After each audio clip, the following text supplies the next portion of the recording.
Today I'll give a review for the book, the Bullet Journal Method, which is written by Ryder Carroll. So first we'll start by talking what the book is actually about. So as the title suggests, the book is about journaling. So it's about extensively documenting your life. But the major objective is like whether to check if you're actively being proactively being self-aware and you're actually reviewing your life.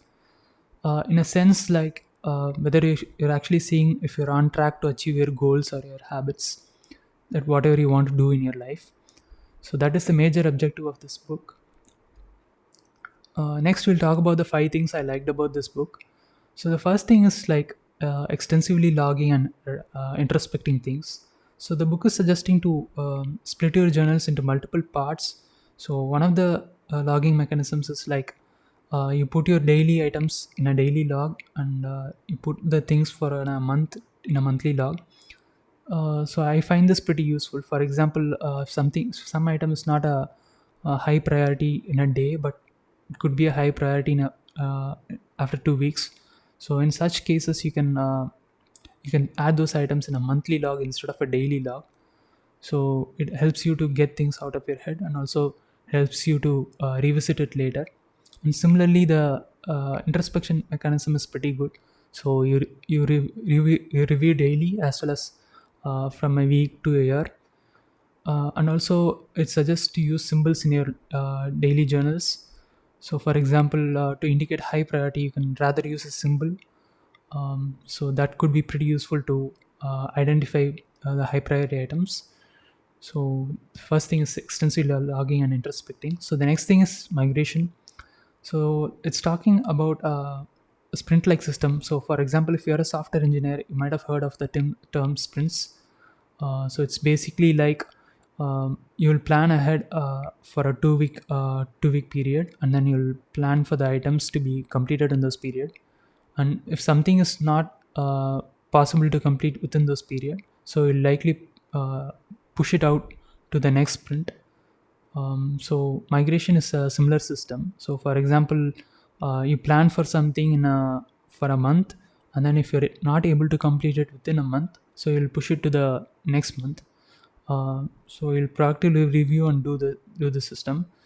And also you can also retrospect why it did not happen. So migration is the major purpose of migration is this.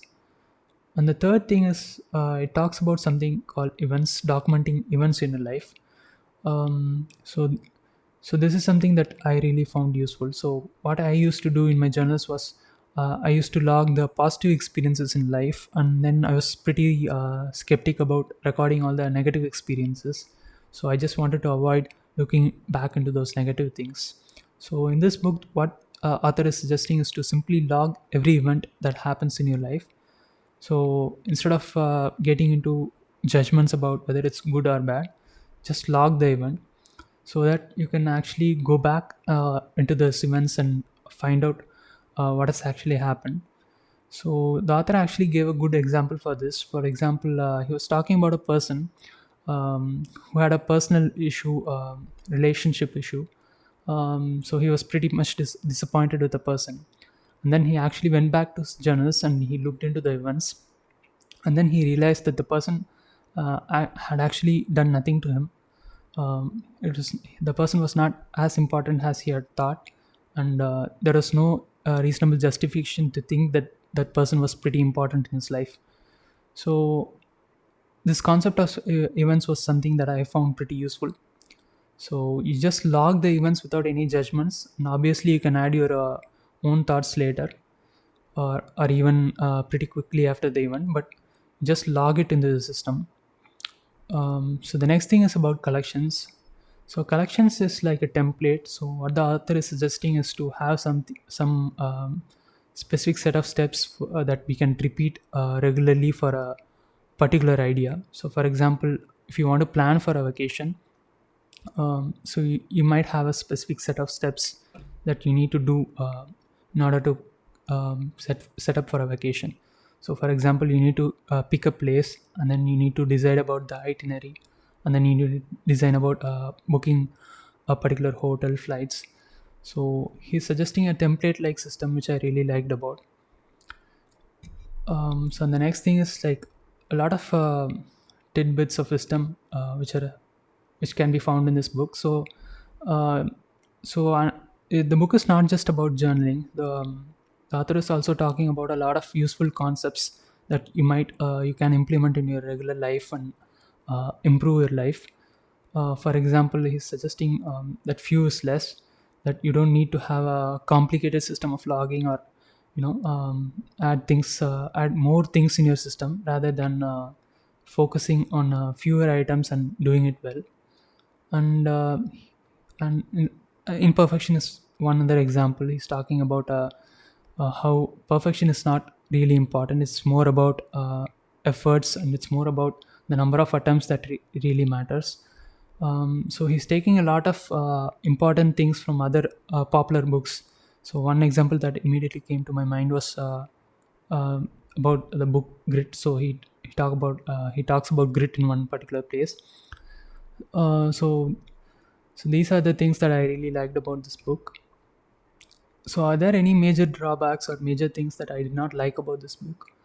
I would honestly say no. So the author is being pretty open as well. So he's saying that um, the journal does not need to be strictly in one particular manner. So you can experiment it out and tweak it out so that it fits your own needs.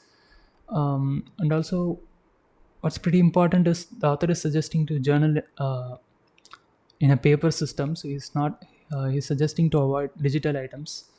Again, this is something that I personally feel I would not do, because I feel that the digital system is pretty easy to use, and it's pretty ubiquitous. That's the main idea and the main advantage I find it to be. But still, the ideas in the book are pretty good and are something that I would follow. So, who is this book for?